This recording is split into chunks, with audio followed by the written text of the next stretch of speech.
Welcome to the Killer Author Club. 3 best-selling authors talking about killing, of the fictional kind, with the best thriller and suspense authors in the business. Killer conversations, killer cocktails, and killer guests with your hosts, Kimberly Bell, Heather Gutenkopf, and Kaira Rouda. This is the Killer Author Club.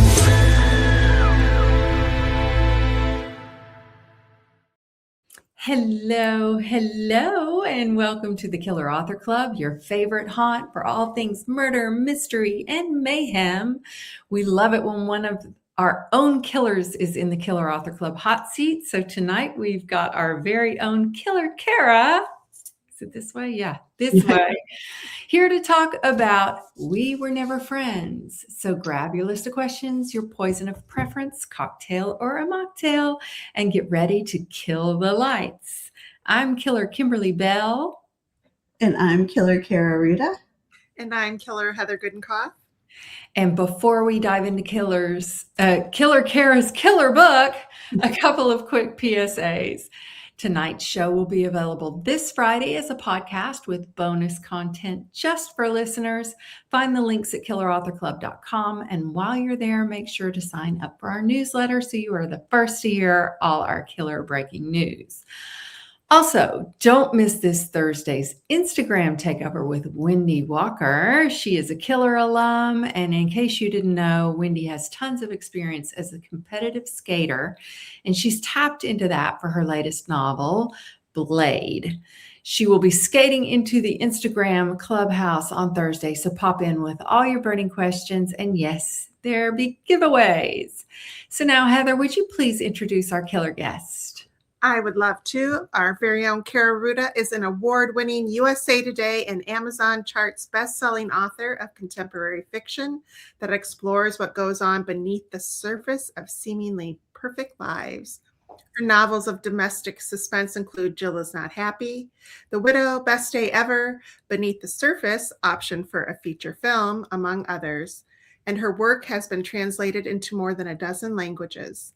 Awards include Amazon Editor's Best Picks for Best Mystery, Thriller and Suspense, Suspense Magazine's Best Book of 2021, and a 2022 Silver Falchion for Best Suspense Novel.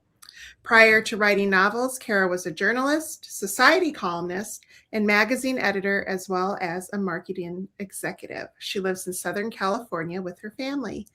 Congrats, Kaira, and welcome to the Killer Author Club hot seat, a new spot for you, right? So It is a new spot.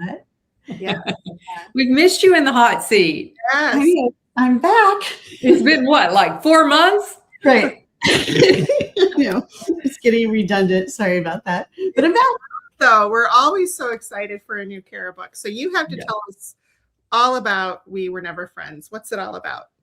Yeah, so We Were Never Friends is about a group of former sorority sisters who are summoned to their Queen Bee's mansion in Palm Springs years later because one of their daughters is marrying Roxy's son.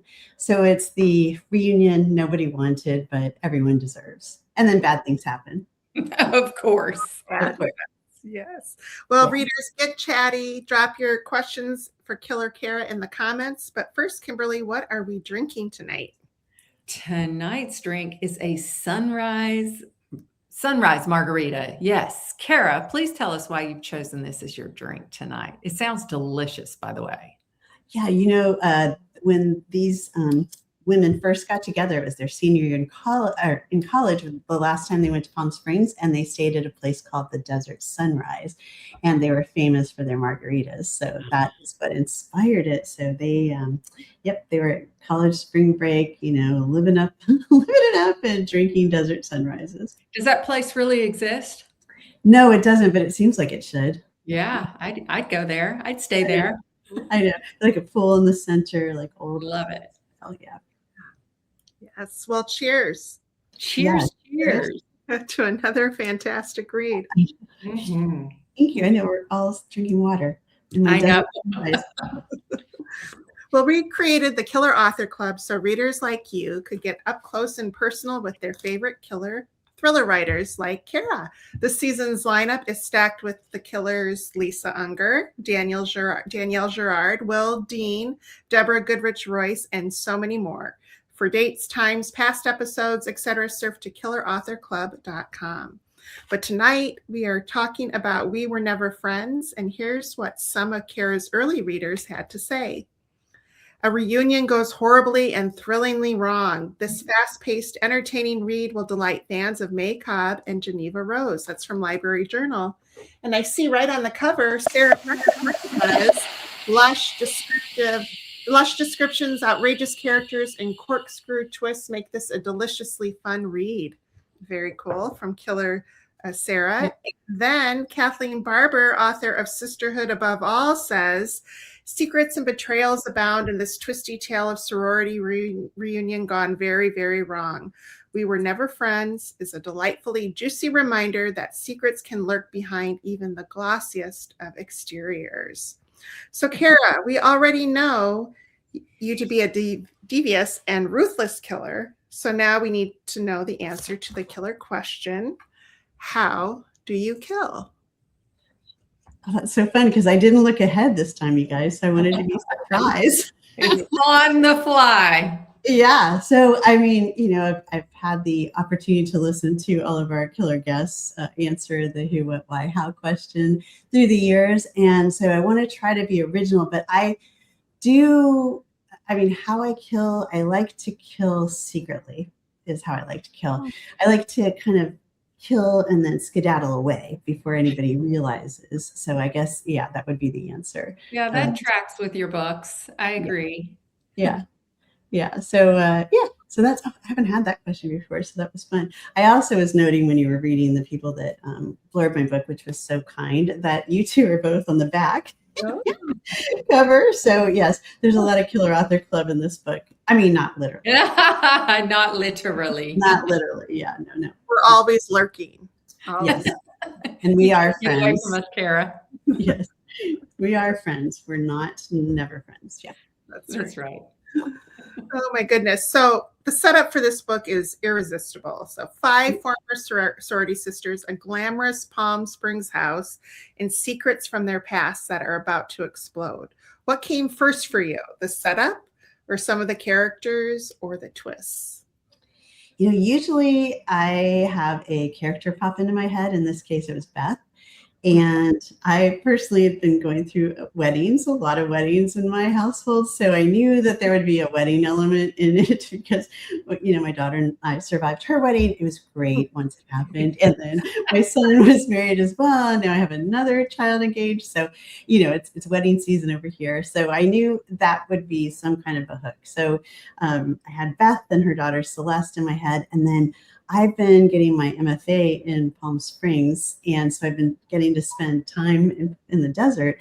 And, it's just such an amazing setting. And I've always been fascinated by the old movie colony and how Hollywood folks, part of their contract was they had to stay within 2 hours or 100 miles of Hollywood. Oh, really? I didn't realize that. So they had to go back and shoot a new scene or redo something they'd already done. So that's why Palm Springs became popular as their hideaway, because they could get away from LA and hide out. So I've always liked that part of it too. That's cool. So I've been to Palm Springs just once, but it is such a neat, it's like stepping back in time, the way the cars and the houses and the way everything looks. It's exactly what you imagine in an old timey movie. Absolutely. Right? Yeah. Like Slim Aaron's. Very cool. Yeah. There's a lot. It's really cool. And I feel like the hedges are tall and the houses are, it's a vibe. So it's fun. It was fun to stop, be there in my imagination. But because I remember you were there on a vacation. Was that kind of when you decided to set it there? Was that when you were writing the book? On a vacation with your girlfriend or something? Yeah, I was there on a vacation with my girlfriend. Yeah, she rented one of the old houses in the movie colony, which was really cool. And I think I was probably in the middle of edits during that, but it kind of reinforced the whole. Yeah, it's just such a singular setting, and so it just has so many secrets. And you go to a restaurant, like we walked to a restaurant, a steakhouse when I was with her that time, and oh my goodness, like the photos on the wall were Yeah. like the 1940s and 50s, and just you knew every star, and it's just that is everywhere there. Yeah, it's kind of iconic. Yeah. Can we talk about the quiz that you have on your on your website? So if you go to KairaRouda.com, on the homepage, like right next to the picture of this book, is a quiz that you can take to see which character you are. So can I ask which character you are? Oh, I don't know if I should reveal that, but wait, let me just preface it by saying, okay, there's no right or wrong answer, and There are only wrong answers. Yeah, so I kind of imagined people taking the quiz before they started reading, so they could root for their character and see how she is. But yeah, again, it's one of my books, so they're not necessarily wholesome characters all of them. But my yes, I am Sunny. Apparently, how about you, Kimberly? Okay, I am Amelia Dell, the widow drenched in old money and alcohol. She said as she took a sip of water. Exactly. So yeah, you had to be careful to just drink water this time. And Heather, how about yourself? I'm Jamie, but I don't know what was her description. I'm Hang Jamie. on, I got it. You have it handy? The double legacy pledge, straight A student with no sparkle. I don't agree with that. Now a top cardiologist with a picture perfect family and a well-guarded bad habit. Well, first, let me say you do not want me working on your heart at all. But, who knows? Aside that, Yeah. this is just to make you root for Jamie a little bit more when you're reading it. And Sunny's description is the carefree and beloved friend to all, or so it seemed until she wasn't. There you go. I love it. Oh, it's So guys, you have your marching orders. Go to KairaRouda.com, take the quiz, and then read the book and tell us if you agree. Yes, and tell us If you like the character survive. you assigned. Yes, whether she survives or not. We'll see. Right. Oh, so much fun. So let's talk about Roxy. She is such a scene stealer, bold, entitled, manipulative, and totally in control, or so she thinks. What was it like writing in her voice? And was it like as much fun as we think it probably was? Yeah, I love Roxy because Roxy's just Roxy. She, some people would say that my characters like that are, over the top, but I feel like they're very empowered. And so Roxy knows what Roxy wants, and Roxy knows how to throw a party like nobody's business. She always, when the guests arrive for this weekend, she's, of course, dressed to match the cocktail she's serving. So she's in orange, so the Aperol spritz match her. And, she just has all of that perfection and entertainment around her, but she's definitely knows what she wants. And you probably don't want to cross Roxy. She was fun. Yes, she was. A lot of fun to read. Okay, so I'm going to ask the question I bet everybody out there is thinking, like, do you have friendship trauma in your past? Where did this come from? Like, are there any real life events or experiences that might have influenced this? I know, and I feel terrible. Okay, look, Thetas at Vanderbilt, this is not about you. And I I love my time in the sorority, and it was awesome. And I still have friends for life from there too. So I think it's really about taking experiences. I mean, as a suspense author and a thriller author, you guys know we take like what's normal, fun experiences and then put a little twist on them. So you kind of look at the flip side, like what could be the worst thing that could happen with the sorority situation, and then how can I make that even worse? And that's really what it's about. Because I like to look beneath the surface of seemingly perfect lives, and whether it's marriages or friendships, those are like the most intimate relationships you have. And when those go awry, it's really scary. And intense, yeah. And it's along those lines, you dedicate this book to my Vanderbilt friends. So happy we are still friends and always were. Yeah, please. You're like, I better set this record straight. I know. I feel terrible. I'm like, oh gosh, yes. But it's a pretend sorority. I just made one up, and it's all pretend. It's all fiction. I bet they're going to have so much fun with it, and it's such a hoot. I hope so. Yeah, my next stop is in Dallas, where the woman who was the president of my sorority owns a bookstore now in Terabang, and she is really. That's a great store. Yes, and so she is going to be in conversation with me tomorrow night, which is How so fun. fun! I know, and also super intimidating, you guys, because all right, so she was a senior when I was like a lovely freshman, right? And she is just amazing. I mean, she was so put together then, and she's still the same now. I mean, she's just, like just one of those women. And then all of her, like the officers and all the seniors who were really involved in like recruitment and stuff, a lot of them are flying in too, and just seeing them all together again is going to be awesome, but also totally scary. A mini reunion. That's fantastic. Yeah, it's so fun. So I much love it. So one of the things that struck me in the book was how much each woman brought. They brought more than a suitcase. They brought resentment, ambition, even revenge. How did you build that layered tension among the group? And like, how did you build their backstories? Yeah, so I'm a pantser, a developmental writer, as we call it now. So what happens is I start writing, and so Beth was my starting point, and then I knew that she was going to a reunion engagement party, so I knew Roxy would appear, but then the rest of the characters kind of appear as I'm writing. They just slide into I guess, my head, and then they're into the page and they appear, which is really fun. And I don't really know how that happens, but that's and then really what I do is I keep track of their lives. And that's how I know. That's what I have to outline and make sure I know, because otherwise I'll lose track of that.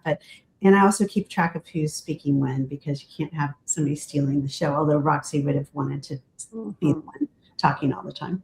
Yeah.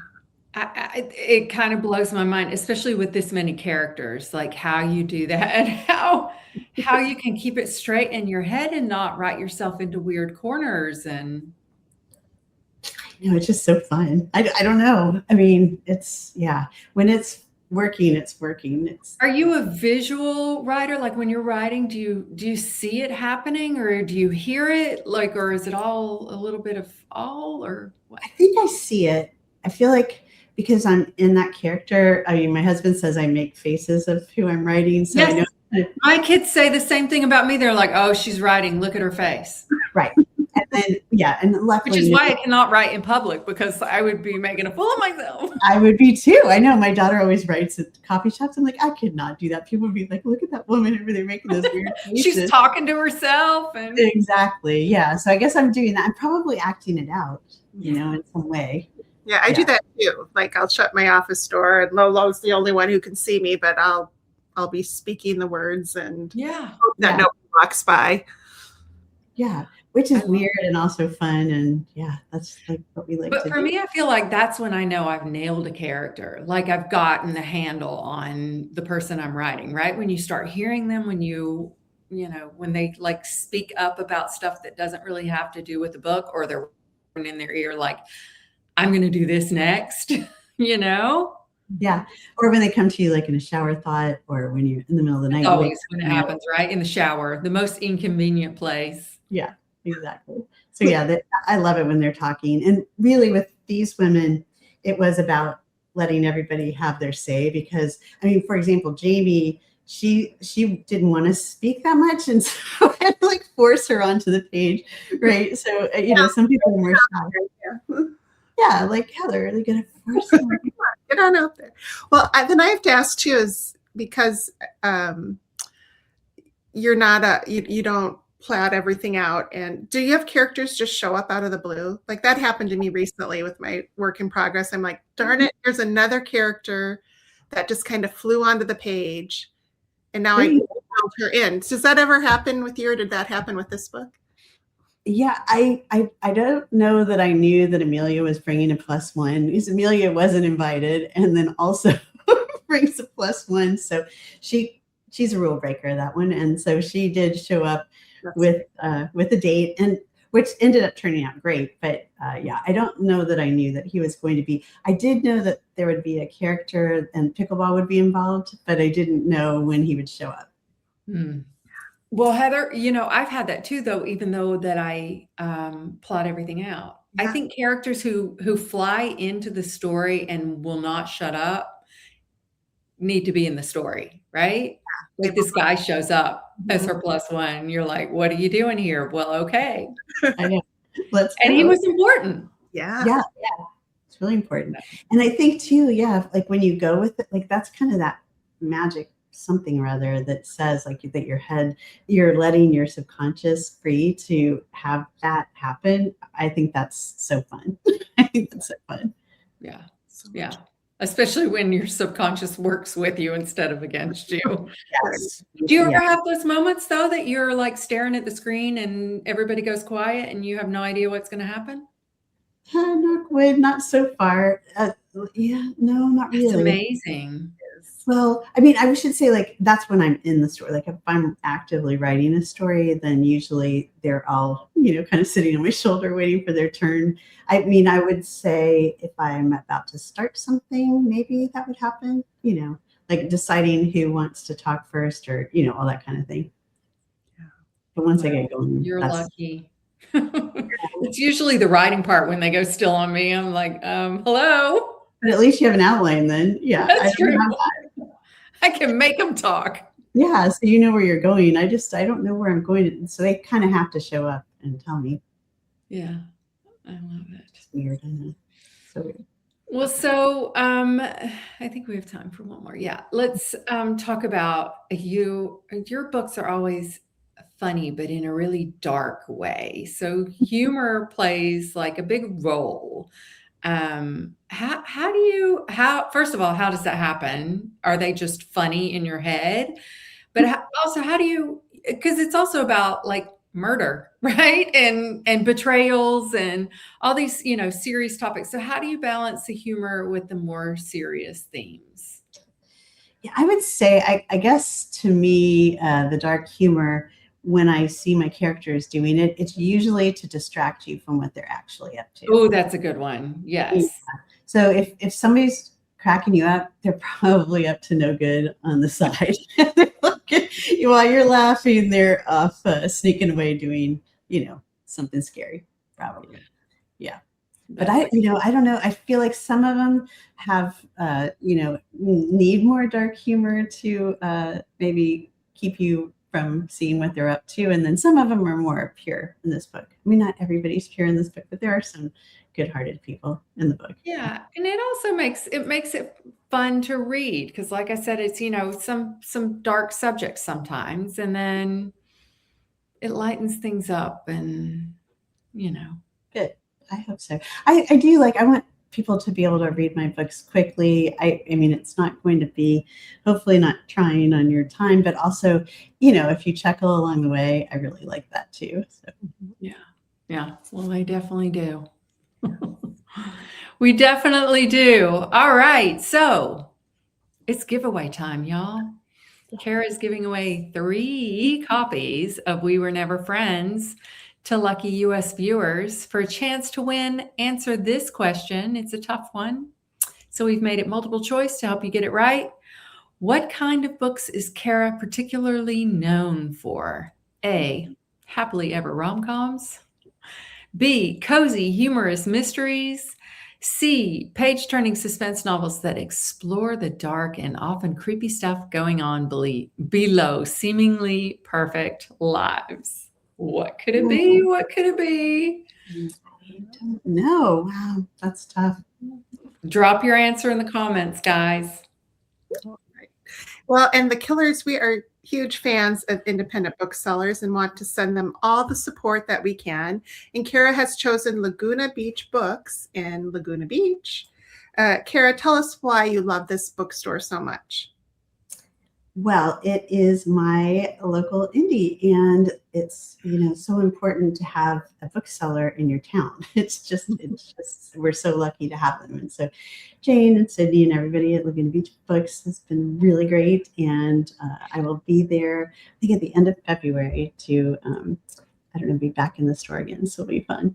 Love it. It's been great. I'm hitting a lot of independent bookstores this tour, and you guys know it's just so special when you walk in a store and you feel the community and you feel the sense of pride that everybody has being there, and I'm really looking forward to the tour.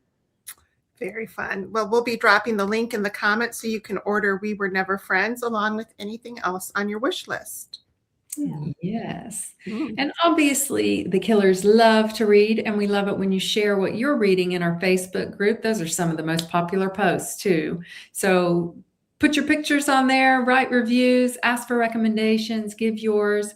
Tonight, though, we want to know from Killer Kaira, what are you currently reading? All right, you guys. So I just finished All the Little Houses by May Cobb. Whoops, there we go.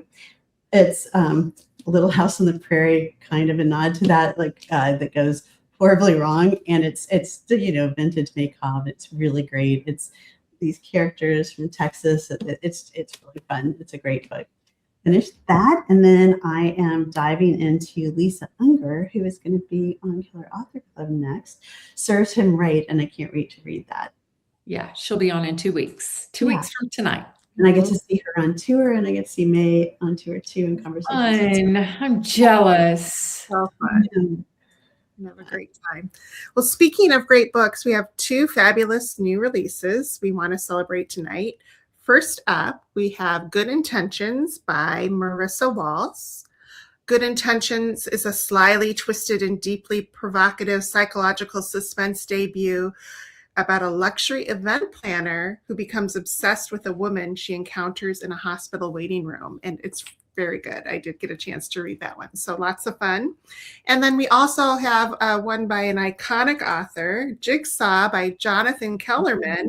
In Jigsaw, psychologist Alex Delaware and detective Milo Sturgis, the most beloved duo in American crime fiction, discover shocking links between the victims of 2 seemingly unrelated crimes and realize they have a labyrinth and deadly puzzle to solve. So we've got 3 copies of Good Intentions and 3 copies of Jigsaw to give away to lucky U.S. viewers. Comment if you want in, and be sure to tell us where you're from. Good luck. And because we are all about shamelessly plugging our own murdery fun, don't Killer's latest reads, including Kaira's We Were Never Friends. Out today. Okay.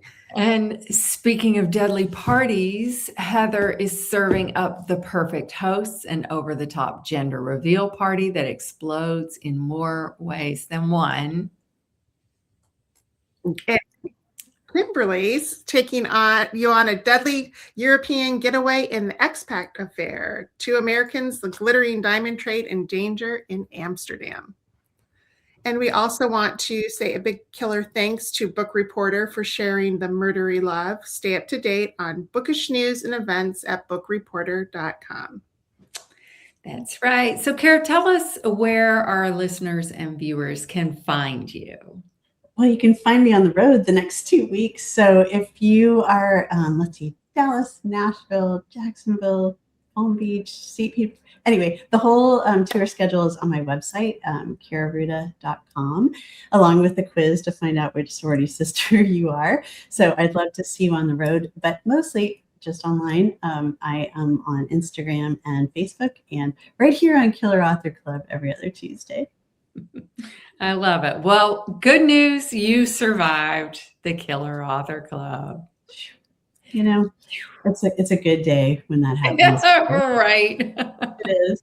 I know. A lot of close calls. You've been, you keep surviving. We haven't offed you yet. We haven't foiled you yet. I know. And what are we going to do when we have our own book come out? And there's I don't know. We're going to have to. We have to all survive. That's right. We'll have to figure that out. Be an extra special episode. I think so. That'll be fun. Yeah. Well, thank you, Kaira, and congratulations on another fantastic read. We're so happy and excited for you. Thank you, guys, and thanks for being such great support and for your blurbs on the back. I really appreciate it. Yeah, that's what friends are for, and we are friends, not never friends. So there you go. Well, that's a wrap on tonight's episode. Thanks for hanging out with us, and don't forget that Killer Wendy Walker will be taking over our Instagram feed this Thursday with tons of fun and giveaways. And join us back right here in 2 weeks on February 17th when the one and only Lisa Unger will be here to talk about her fantastic new novel, Serves Him Right. In the meantime, please find us wasting entirely too much time on Instagram, Facebook, and occasionally TikTok. For Time's upcoming schedules, past episodes, and merch, and more, surf to killerauthorclub.com. And thanks for being part of the club. Bye, everybody. That does it for tonight's show. Thank you for tuning in. If you'd like to catch our next show live, we're every other Tuesday night on Facebook, Instagram, and YouTube. For Time's upcoming schedule and to catch up on past episodes, visit us at killerauthorclub.com. Happy reading. Now get on out there and kill that TV.